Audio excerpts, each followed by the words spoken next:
Class 4 का पर्यावरण और हम, पाठ 24 है, चिड़ियाघर की सैर। इस पाठ के सभी प्रश्नों का उत्तर बनाएंगे।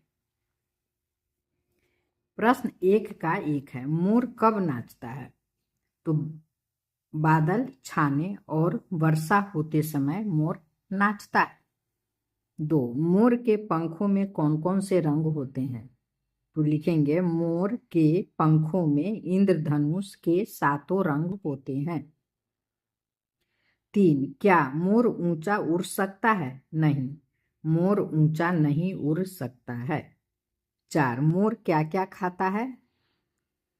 मोर अनाज के दाने तथा कीड़ा मकोड़ा खाता है।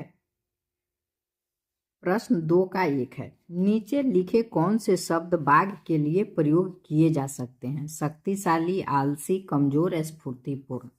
तो शक्तिशाली इसका आंसर होगा, इसमें ठीक लगाएंगे। 2, बाघ हमारे देश में कहाँ कहाँ पाए जाते हैं? पता कीजिए और लिखिए। तो लिखेंगे बाघ हमारे देश में प्रायः सभी जंगलों में पाया जाता है, पर पश्चिम बंगाल के सुंदरवन तथा पश्चिम चंपारण के बाघ अभयारण्य में खास तौर पर पाया जाता है। अब दीदी ने बताया कि बाघ हमारा राष्ट्रीय पशु है, किंतु आज इसकी संख्या काफी कम हो गई है। अगर यही स्थिति रही तो बाघ हमें सिर्फ तस्वीरों में ही दिखाई पड़ेंगे। 3 में प्रश्न कह रहा है, आपको क्या लगता है कि बाघों की संख्या क्यों कम होती जा रही है? तो लिखेंगे मुझे लगता है कि बाघों की संख्या कम होने के कारण अवैध शिकार, जंगल काटना, पर्यावरण की स्थिति, लैंगिक जनन इत्यादि है। प्रश्न 3, अब आप बताइए। हम 1 में है, हमारे राष्ट्रीय फूल का क्या नाम है? तो लिखेंगे हमारे राष्ट्रीय फूल का नाम कमल है। 2, यह किस रंग का होता है? यह लाल रंग का होता है। 3, इसके फूल और पत्तों का क्या उपयोग है? इसके फूल लक्ष्मी की पूजा में और पत्तियां भोजन के पात्र के रूप में उपयोग किया जाता है।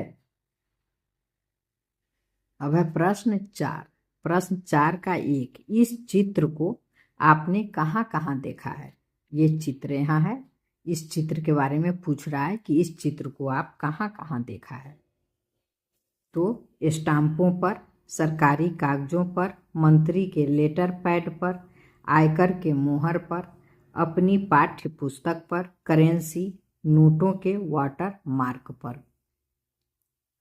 अब है 2, राष्ट्रीय चिन्ह के नीचे एक पट्टी है, इसे ध्यान से देखिए और बताइए उस पर क्या क्या बना है। यहाँ यह जो पट्टी है इसके बारे में पूछ रहा है कि इस पट्टी पर क्या क्या बना है। तो लिखेंगे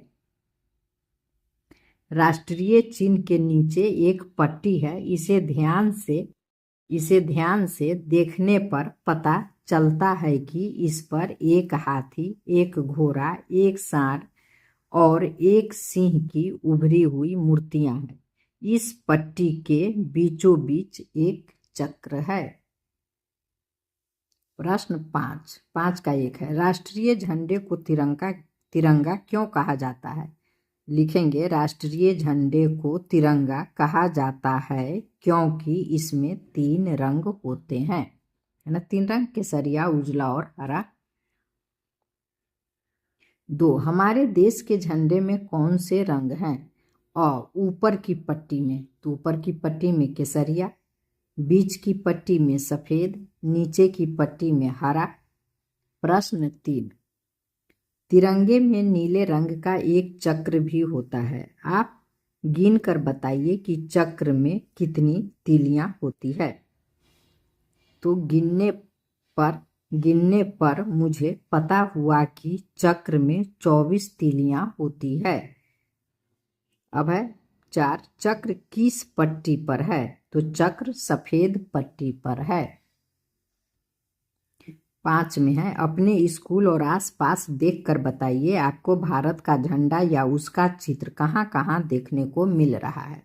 तो लिखेंगे भारत का झंडा या उसका चित्र कई जगहों पर देखने को मिल रहा है, जैसे लाल किला, राष्ट्रपति भवन, संसद भवन, सरकारी इमारतें, विदेशों में मौजूद भारतीय दूतावास और उच्चायोग।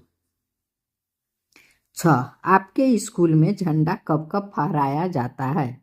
लिखेंगे हमारे स्कूल में झंडा 15 अगस्त और 26 जनवरी को फहराया जाता है।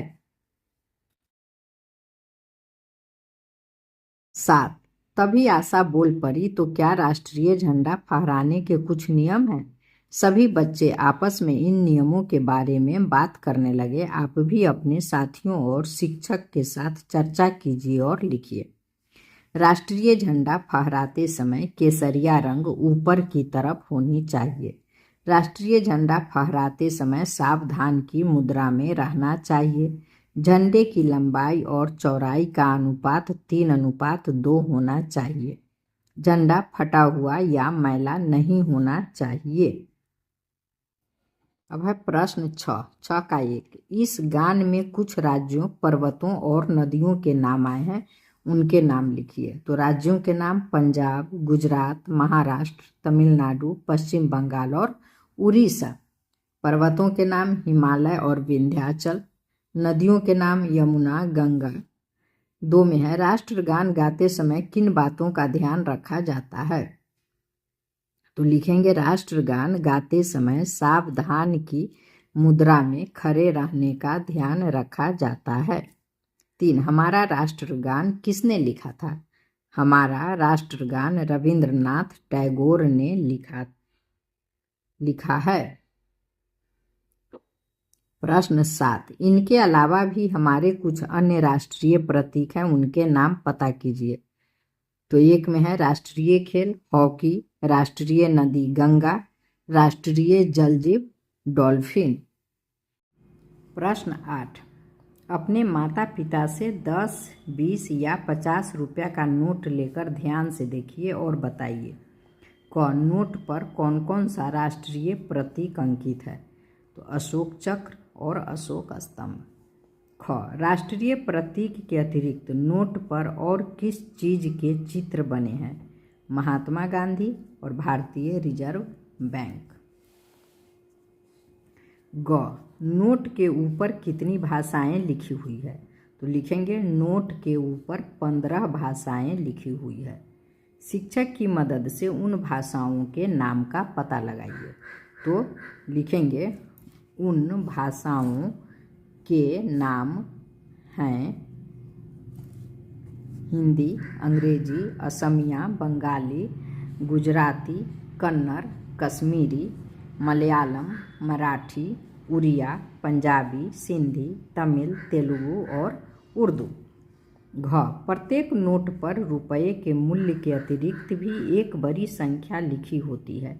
इन्हें ध्यान से देखिए और मिलाइए। क्या सभी नोटों पर लिखी ये संख्याएं समान हैं? तो लिखेंगे नहीं, सभी नोटों पर लिखी ये संख्याएं समान नहीं हैं। प्रत्येक नोट की एक अलग सीरियल नंबर होती है। धन्यवाद। फिर मिलेंगे अगले चैप्टर के साथ।